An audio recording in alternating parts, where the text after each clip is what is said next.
ఆలయం స్వర్ణశోభితం, అమ్మవారు వర్ణరంజితం, అలంకరణలు ఆసక్తికరం. దసరా ఉత్సవాల సమయంలో బెజవాడ దుర్గమ్మ సన్నిధిలో ఇలాంటి ఆకట్టుకునే అంశాలెన్నో ఉన్నాయి. మరి 5 రోజుల్లో ఉత్సవాలు ప్రారంభం కానున్న తరుణంలో ఏర్పాట్లు వేగంగా సాగుతున్నాయి. గతం కంటే భిన్నంగా ఉత్సవాలు నిర్వహించేందుకు ఆలయ యంత్రాంగం ప్రయత్నిస్తోంది. దుర్గమ్మ సన్నిధి కొత్త శోభ సంతరించుకుని ఉత్సవాలు సిద్ధమవుతున్న వయంపై ఈటీవీ ప్రత్యేక కథనం.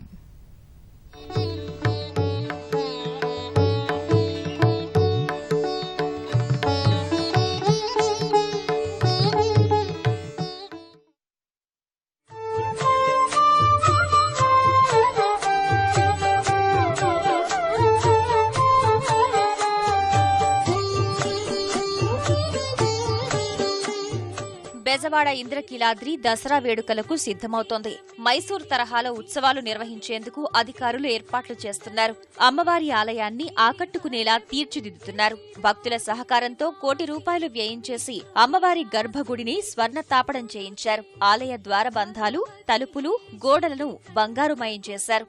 అంతరాలయంలోని లక్ష్మీ, సరస్వతీదేవి రూపాలు బంగారు తాపడంతో కనిపిస్తున్నాయి. ఇలా దుర్గమ్మ సన్నిధి పసిడి కాంతులతో దగదగలాడుతోంది.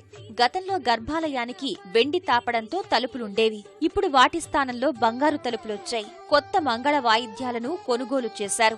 జేగంటను ఆలయ ప్రాంగణంలో అమర్చారు. అమ్మవారికి నైవేద్యం సమర్పించే సమయంలో కొత్త వాయిద్యాలు, జేగంట మోగుతున్నాయి. ఉత్సవాల కోసం ప్రత్యేకంగా పంచలోహాలతో పార్వతీ పరమేశ్వరుల మూర్తులను, వెండి పల్లకీని తయారు చేయించారు. దసరా ఉత్సవాల్లో ఈ విగ్రహాలతో ఊరేగింపు నిర్వహించాలని అధికారులు యోచిస్తున్నారు.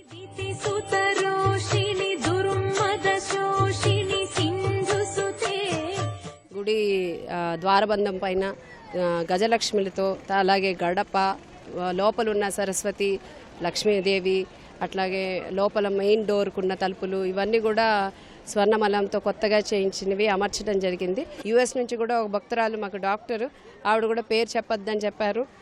ఆవిడ కూడా ఒక దాదాపు 70 లక్షలండి, 35 లక్షలతో ఒక హారము, అది మూలా నక్షత్రం నాడు పెట్టబోతున్నాము. దసరా కోసం అని చెప్పి ఇంతకుముందు ఉన్న విగ్రహాలతో కొంచెం చిన్న ప్రాబ్లం ఉంది. దానికోసం అని చెప్పి మళ్ళీ కొత్తగా పంచలోహ విగ్రహాలు చేయించడం జరిగింది.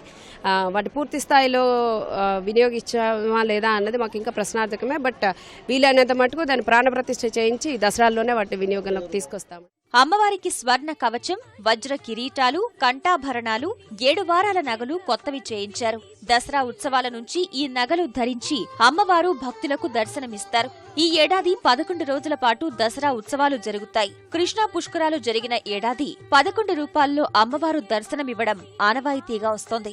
ఈసారి కాత్యాయని దేవి రూపంలో అమ్మవారు కొత్తగా కనిపిస్తారు. తొలి రోజు స్వర్ణ కవచ దుర్గాదేవి అలంకరణలో దర్శనమిస్తారు.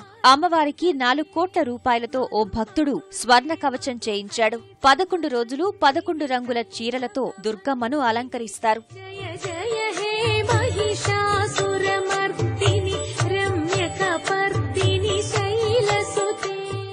ఈ కార్యక్రమంలో అమ్మవారి 11 రోజులు కూడా 11 అలంకారాల్లో 11 రకాల కలర్లతోటి అమ్మవారిని అలంకరణ చేయడం జరుగుతుంది. పార్వతీదేవినే కాత్యాయని దేవిగా అమ్మవారిని కొలుస్తాం.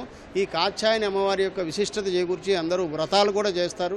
అటువంటి కాత్యాయని వ్రతం ఎంతో విశేషమైనటువంటిది స్త్రీలకు. అందుకని ఈ కాత్యాయని దేవిని ప్రత్యేకంగా అమ్మవారు ఖడ్గంతో, శూలంతో అమ్మవారు అందరినీ ఆశీర్వదిస్తూ ఉంటుంది. అమ్మవారికి సరిపడా 11 రోజులు సరిపడా చీరలు ఇచ్చే అవకాశం మా భాగ్యం అమ్మవారు మా ప్రసాదించారు. ఇది మా అదృష్టంగా అవుతున్నాం. ప్రతి సంవత్సరం ఇలాగే మేము ఇస్తున్నాం అండి. ఇదే విధంగా ప్రతి సంవత్సరం అమ్మవారికి చీరలు ఇచ్చే అదృష్టాన్ని అవకాశం మా ప్రదేశం కోరుతాం. ఉత్సవాల సమయంలో రోజు 1,50,000 నుంచి 2 లక్షల మంది భక్తులు వస్తారని అంచనా వేస్తున్నారు. వినాయక ఆలయం నుంచి క్యూలైన్లు నిర్మిస్తున్నారు. భక్తులు ఎండ, వానలతో ఇబ్బందులు పడకుండా పైకప్పులు ఏర్పాటు చేస్తున్నారు. ఘాట్ రోడ్ ద్వారా భక్తులను అమ్మవారి దర్శనానికి అనుమతించాలని నిర్ణయించారు. దుర్గగుడి పైవంతెన పనులు జరుగుతూ ఉండటం క్యూలైన్ల నిర్మాణానికి కొంచెం ఇబ్బందిగా మారింది. ఉత్సవాల సమయంలో పనులు నిలిపివేయించేందుకు అధికారులు ప్రయత్నిస్తున్నారు.